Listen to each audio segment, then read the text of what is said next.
ఈ లేజీ మండేకి సరిగ్గా సరిపోయేలా సింపుల్ అండ్ క్విక్ లంచ్ బాక్స్లోకి మీల్ మేకర్ వెజ్ పలావ్ ఎలా చేసుకుందామో చూపిస్తాను, వచ్చేసేయండి. ముందుగా ఉల్లిపాయ, క్యారెట్, బంగాళదుంప, బీన్స్, తర్వాత 3 టమాటాలు, ఒక 4 పచ్చిమిరకాయలు సన్నగా తరిగి పక్కన పెట్టుకుందాము. ఒక 50 గ్రామ్స్ వరకు కూడా పచ్చి బఠానీ తీసుకున్నాను, మంచిగా శుభ్రంగా కడుక్కొని పక్కన పెట్టుకున్నాను. దీన్ని కూడా ఇక్కడ నేను చెప్పడం మర్చిపోయాను, పుదీనా కూడా కావాలండి. పుదీనా వేసుకుంటే మంచి ఫ్లేవర్ వస్తుంది పలావ్కి. ఇక్కడ వచ్చేసి నేను ఒక 1/2 లీటర్ వరకు వాటర్ తీసుకున్నాను. దానిలో మీల్ మేకర్ ఒక కప్పు వరకు, అంటే ఒక 100 గ్రామ్స్ ఉంటుంది మీల్ మేకర్. మంచిగా దాన్ని వేడి నీళ్ళలో పెట్టుకొని మూత పెట్టుకొని పక్కన పెట్టుకుంటే ఆ తర్వాత స్క్వీజ్ చేసుకోవచ్చు మీల్ మేకర్ని. ఇక్కడ కుక్కర్, నేను 5 లీటర్స్ కుక్కర్ పెట్టాను. ఇది నేను కేజీన్నర దాకా పలావ్ వండుతున్నానండి.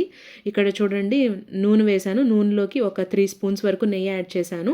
ఇక్కడ మసాలా దినుసులు, అంటే బిర్యానీ మసాలా దినుసులు ఉన్నాయి కదా, సోంపు, షాజీరా, తర్వాత యాలుక్కాయలు, తర్వాత జడపత్రి, తర్వాత స్టార్ అనాజ్ అన్నీ వేసుకున్నాను. వేసుకున్న తర్వాత బిర్యానీ ఆకు అన్నీ ఉన్న తర్వాత బిర్యానీ ఆకు అయిపోతే ఆ టేస్ట్ ఎలా అండి, బిర్యానీ ఆకు కూడా యాడ్ చేసుకున్నాను. ఉల్లిపాయలు, పచ్చిమిరకాయలు కూడా యాడ్ చేసుకున్నాను. ఇక్కడ పసుపు, సాల్ట్ యాడ్ చేసుకుంటే ఏంటంటే ఉల్లిపాయ మంచిగా గోల్డెన్ బ్రౌన్లో వేగుతుంది.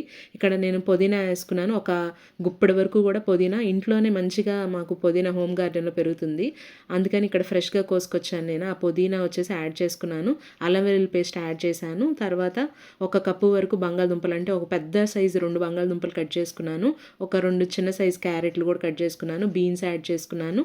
బఠానీ కూడా యాడ్ చేసుకుని ఇవన్నీ మంచిగా వేగిన తర్వాత టొమాటోలు కూడా యాడ్ చేసుకొని ఒక 5 నిమిషాల వరకు మగ్గనివ్వాలి. మూత పెట్టినట్టయితే అది మంచిగా మగ్గుతుందండి. మగ్గిన తర్వాత ఇప్పుడు మనం మీల్ మేకర్ ఇందాక హాట్ వాటర్లో వేసి పెట్టుకున్నాం కదా, అది స్క్వీజ్ అవుట్ చేసుకోవాలి. మంచిగా మీల్ మేకర్ వాటర్ అంతా పోయేంత వరకు కూడా గట్టిగా పిండుకొని పక్కన తీసుకుందాం.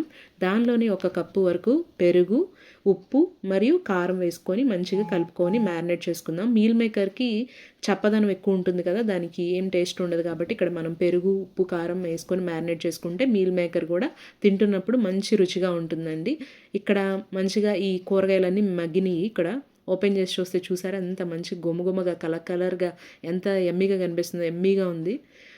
సో ఇక్కడ మంచి మసాలా వాసనలు వస్తున్నాయి కూడా. ఇప్పుడు మీల్ మేకర్ కూడా మనం దీనిలో యాడ్ చేసేసుకుందాము. ఆల్రెడీ మనం ఉప్పు, కారం అన్నీ యాడ్ చేసాం కాబట్టి మీల్ మేకర్ కూడా మంచిగా దానిలో కలిసిపోతుంది. ఇక్కడ మూత తీసి చూసిన తర్వాత అది మంచిగా మగ్గిపోయింది. ఇప్పుడు వచ్చేసి నేను గ్లాసున్నర వరకు, అంటే కేజీన్నర వరకు కూడా నేను ఇక్కడ రైస్ యాడ్ చేస్తున్నాను కాబట్టి 3 గ్లాసులు వాటర్ పోసుకున్నాను. ఇక్కడ నేను సాల్ట్ చూసి అడ్జస్ట్ చేస్తున్నానండి. సాల్ట్ సరిపోతే పలావ్ టేస్టే మారిపోద్ది కదా, అందుకని ఇక్కడ వచ్చేసి నేను కడిగి పెట్టుకున్న రైస్ ఏదైతే ఉందో, నేను నార్మల్ సోనా మసూరి రైసే వాడాను. ఒక్క కుక్కర్ విజిల్ వస్తే సరిపోతుందండి. ఇక్కడ ఇది చల్లారిపోయిన తర్వాత ఇదిగో ఇలాగ ఓపెన్ చేశాను. అబ్బా గుమ్మగుమ్మలాడిపోతుందండి సోయా మరియు వెజ్ పులావ్. అస్సలు ఎంత ఫ్లేవర్ఫుల్గా ఉందంటే, ఎంత టేస్టీగా ఉందో చూస్తుంటేనే ఇప్పుడే నాకు నోరూరిపోతుంది, తినాలనిపిస్తుంది కూడా.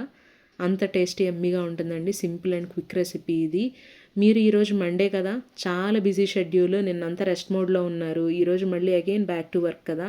ఏ రెసిపీస్ వండారు లంచ్ బాక్స్లోకి కమెంట్ సెక్షన్లో కమెంట్ చేయండి.